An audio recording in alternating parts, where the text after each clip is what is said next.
রাস্তায় পাঠিয়ে দিয়েছে। কিন্তু রাধে মোর মিলাই বিধি তোহা হ্যাঁ গোদলি, মোর মিলাই বিধি তোহা হ্যাঁ গোদলি, বসাই রাখিলাম সোনার খাট।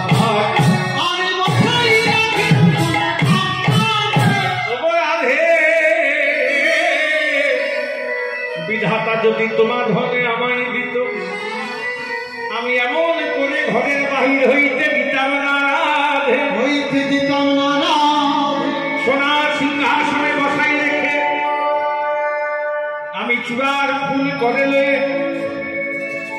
রাধে আমি তোমার চরণ পূজা করতাম, চরণ পূজা করতাম। ললিতা বসে জানি পরের নারী প্রশংসা কিবা প্রয়োজন, আর কিবা সেজে গুজে যা বলবে তাই মেনে নেব। পরের নারী দেখে যদি